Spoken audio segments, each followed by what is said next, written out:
இன்னைக்கு Facebook, Instagram எல்லாத்துலயும் பரவலா பேசப்பட்டுட்டு இருக்க விஷயம் என்னங்கிறது எல்லாத்துக்கும் தெரியும்.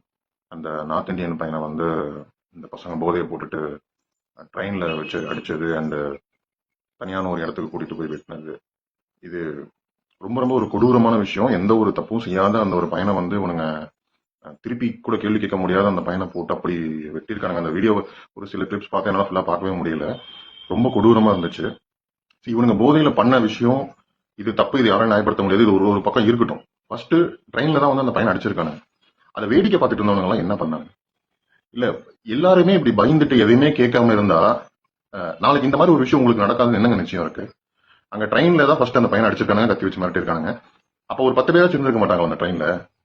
ஏங்க சார், ஒரு ஒரு ஒரு அநியாயம் நடக்குது அப்படின்னா உங்களால ஒருத்தரால தட்டி கேட்க முடியாது. சரி, ஒரு 10 பேர் சேர்ந்து போய் கேட்கலாம் இல்லையா? சரி, அப்படிதான் 10 பேர் கேட்க முடியல. ஒரு ஒரு அநியாயத்தை தட்டி கேட்கணும்னா உங்களுக்கு ஒரு 6 ஃபீட் பாடியோ 6 பேக் உடம்போ தேவையில்லை சார். ஒரு போன் போதும். ஒரு ஆர்பிஎஃப் கால் பண்ணிருக்கலாம், இல்ல போலீஸ்க்கே கூப்பிட்டு இந்த மாதிரி நடந்துட்டு இருக்கு, இந்த ஜங்ஷன்ல இருக்கும், இந்த பையன் இப்படி பண்ணிட்டு இருக்காங்கன்னு சொல்லி இருக்கலாம்.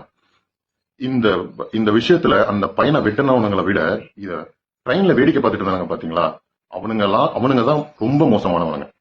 இவனுங்க மாதிரி ஆளுங்க இருக்கிற வரைக்கும் நம்ம நாடு உருப்படவே உருப்படாது. யார் வேணாலும் என்ன அநியாயம் வேணாலும் தைரியமா பண்ணலாம், பப்ளிக்ல கூட பண்ணலாம்.